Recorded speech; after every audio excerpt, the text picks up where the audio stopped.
چاہتا ہوں کہ پہلے صرف یہ دیکھ لیں، اس کے بعد میں باقی بات کرتا ہوں. یہ وقت پورے قد کے ساتھ چیف جسٹس آف پاکستان اور سپریم کورٹ کے آنریبل ججز کے ساتھ کھڑے ہونے کا ہے. اگر اس وقت ہم نے ان کا ساتھ نہ دیا تو اس معاشرے میں جھوٹ، منافقت اور خرید و فروخت کے سوا کچھ نہیں بچے گا. اس وقت اف اینڈ بٹ میں نہ پڑے، ہم لوگ ڈٹریکٹ کریں گے، لوگ عدلیہ کے منہ پر کالی سیاہی ملنے کی کوشش کریں گے. ہمیں سپریم کورٹ کے چیف جسٹس کے ساتھ کھڑے ہونا چاہیے. اب سپریم کورٹ نے کہہ دیا کہ آپ فلانے شخص سے اس کی تحقیقات کروائیں. جب سپریم کورٹ کچھ کہہ دے تو آپ کے پاس اختیارات نہیں ہیں، آپ اس بات کو من و ان تسلیم کرنا ہوگا. جس حد تک سپریم کورٹ نے کہا ہے تو آپ کو سیاہ کو سفید ماننا ہوگا. یہ طریقہ کار ہے اس سارے پروسیس کا. میں سمجھتا ہوں کہ اس ملک میں آزاد عدلیہ جو ہے وہ برداشت نہیں کی جا رہی. کسی شخص کو یا کسی ادارے کو عدلیہ کو بلیک میل کرنا اور اپنی مرضی کے فیصلے کرانا اور اپنے آپ کو بیل آؤٹ کرانا، میں سمجھتا ہوں اس سے گھناؤنا اور کوئی کاروبار نہیں ہے. پاکستان کے مستقبل کا انحصار اس بات پر ہے کہ جو رول آف لا ہے، جو عدلیہ کے فیصلے ہیں، ان پر عمل درآمد یقینی بنایا کہ جب ان کو سپریم کورٹ کا فیصلہ پسند تھا تو ان کے لوگوں نے کیا سپریم کورٹ کے متعلق کیا سٹیٹمنٹس دیں. ہمارے پاس اللہ کا کرم ہے، سوشل میڈیا ہے، یہ ساری چیزیں اب آپ کو پتہ چل جاتی ہیں کہ یہ پہلے کیا کہتے تھے، اب کیا کہتے ہیں. مجھے کہتے تھے کہ اگر آپ نے الیکشن کروانا ہے تو اپنی حکومتیں ڈیزالو کر دیں. حکومتیں ڈیزالو کی تو سارے الیکشن سے بھاگ گئے. اب کہتے ہیں کہ جی عمران خان انتشار پھیلا رہا ہے. آئین کے مطابق چل رہا ہے عمران خان، 90 دن میں الیکشن ہونے چاہیے. 2 ہماری حکومتیں ہم نے ڈیزالو کی. آپ سب نے کہا، آئین بھی کہتا تھا، ملک کا قانون کہتا تھا کہ 90 دن میں الیکشن ہو. 90 دن گزر گئے، الیکشن نہیں ہو رہے. ہمیں کہہ رہے ہیں اکتوبر میں الیکشن ہوں گے. کس طرح اکتوبر میں؟ اس کا مطلب 70% پاکستان ڈس انفرینچائز ہے، یعنی ان کے الیکٹڈ نمائندے 70% پاکستان میں نہیں ہوں گے. ایک بددیانت دار الیکشن کمیشن نے شہباز شریف کی حکومت یہاں قائم کر دی جس کی کوئی قانونی اور آئینی کوئی جواز نہیں ہے، اور فضل الرحمان کی حکومت قائم کر دی ہے پختونخوا میں.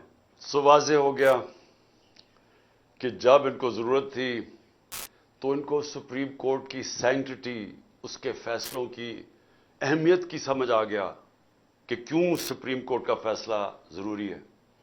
اور اب جبکہ 15 کے 15 سپریم کورٹ کے جو ججز ہیں وہ ایک چیز پہ سب متفق ہیں کہ 90 دن کے اندر الیکشن ہونا چاہیے جب اسمبلیز ڈیزالو ہوں.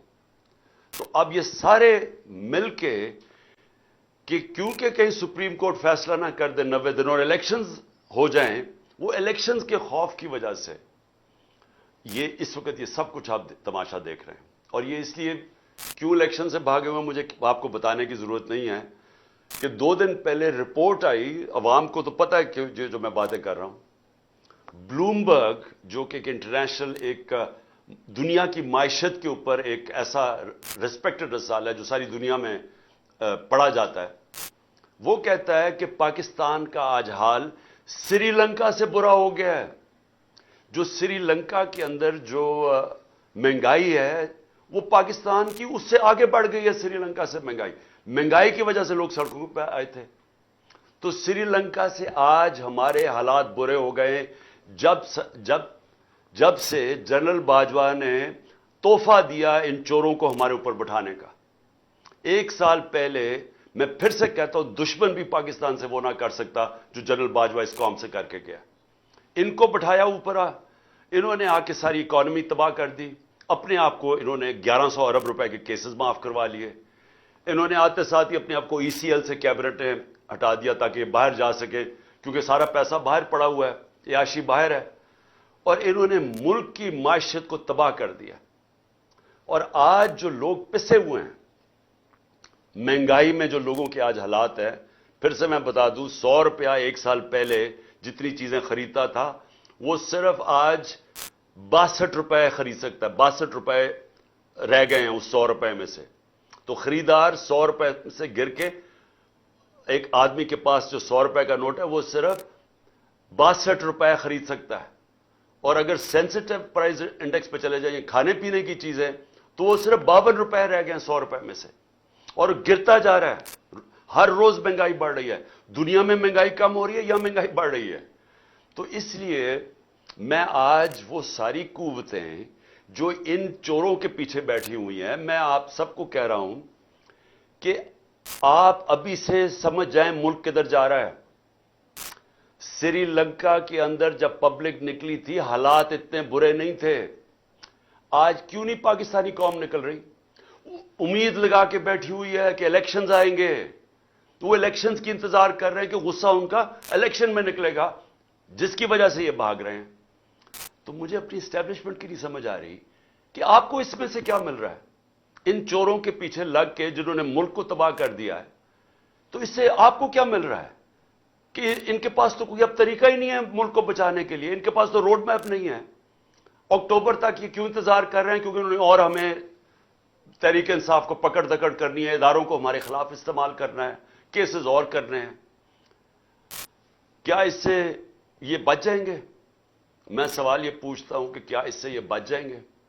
علی امین کو 1 مہینہ پکڑا، جیلوں میں پھرایا، کدھر سے کدھر، بکھر، پھر اسلام آباد، پھر اس کو لے کے گئے ادھر لاہور لے کے آئے، تشدد کیا اس کے اوپر، پھر ادھر سے گیا پتہ نہیں شکارپور، تو کیا ہوا؟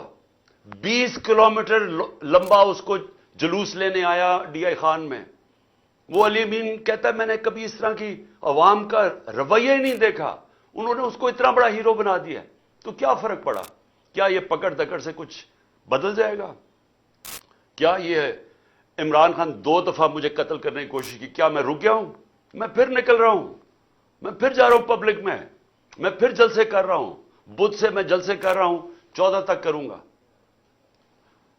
یہ جو بھی آپ سمجھ رہے ہیں کہ یہ خوف زدہ ہو کے یہ کہ ایک تحریک جو لوگوں کے دلوں میں چلی گئی ہے وہ رک جائے گی، 4200 جگہ پہ لوگ نکلے ہیں، اور میں آپ کو اب یقین دلاتا ہوں کہ میری جو اگلی کال ہوگی وہ اس سے زیادہ لوگ نکلیں گے۔ اور یہ ضروری نہیں کہ اگر آپ اس طرح دباتے رہیں لوگوں کو اور پکڑ دکڑ کرتے رہیں تو ہم چپ کر کے بھیڑ بکریوں کی طرح اسی طرح ہی بیٹھے رہیں گے۔ ہم صرف اپنی ملک کی معیشت دیکھتے ہوئے، کیونکہ ہم نے باہر نہیں بھاگنا، ابھی تک میری جگہ یہ دوسرے ہوتے تو باہر بھاگے ہوتے بڑی دیر کے، ہم نے یہاں جینا مرنا ہے، اس لیے ملک کا سوچ رہے ہیں کہ اگر ہم نے یہاں سڑکوں کے اوپر نکلا ہے جس طرح سری لنکا میں لوگ نکلے تھے، تو یہاں تو معیشت تو آگے بیٹھ گئی ہے۔ تو اس لیے میں سب کو آج کہہ رہا ہوں کہ یہ جو آپ ظلم کر رہے ہیں اور جو ہمارے کارکنوں کو پکڑ رہے ہیں، اس سے تحریک نہیں رکنے لگی، اس کو اور تیزی سے اوپر جا رہی ہے، لیکن اس سے ملک کو آپ تباہی کی طرف لے کے جا رہے ہیں۔ اور جو اسلام آباد میں ہوا، آپ یہ سوچیں کہ کیسے ہو سکتا ہے کہ پہلے ایک ہائی کورٹ جسٹس بابر ستار وہ اجازت دیتے ہیں کہ جی یہ فنڈامنٹل رائٹ ہے ہمارا ریلی نکالنے کا، وہ کہتا ہے فنڈامنٹل رائٹ ہے، رات کے 2 بجے پولیس کہتی ہے نہیں آپ نکال سکتے۔ کیوں نہیں نکال سکتے؟ اور کس چیز کے لیے ریلی نکال رہے ہیں؟ آئین کی، اپنے آئین کی بالادستی کے لیے ریلی نکال رہے ہیں، کوئی انتشار کے لیے نہیں نکال رہے، رول آف لا کے لیے ریلی نکال رہے ہیں۔ اجازت نہیں دیتے، اور اجازت ہی نہیں صرف دیتے، وہاں آپ دیکھیں عورتیں وہ بیچاری کھڑی ہیں سائڈ پہ، ان کو پکڑ کے جیلوں میں ڈال رہے ہیں، ساری دنیا کے سامنے منہ کالا کروا رہے ہیں پاکستان کا۔ اور اس کے بعد ہمارے رات کو ورکرز کو پکڑنا شروع کر دیتے ہیں، 50-60 ورکر پکڑ لیے ہیں، سرگودا میں علیحدہ ورکر پکڑ رہے ہیں۔ تو کیا یہ اس سے ثابت کیا کر رہے ہیں آپ کہ وہ اسلام آباد کا جو آئی جی ہے وہ ایک جرائم پیشہ آدمی ہے؟ مجھے پتا ہے، میں نے اس کا کیس دیکھا ہوا ہے، سیف سٹی کے اندر وہ کرپشن کے اندر سزا ہونے لگی تھی اس کو۔ دوسرا جرائم پیشہ آدمی شہباز شریف جب پرائم منسٹر بنا، اس کو سزا ہونے والی تھی 24 ارب کے کیس میں۔ اس نے پہلی چیز اپنی طرح کے لوگوں کو اس کو لا کے وہاں بٹھا دیا، اور کیونکہ وہ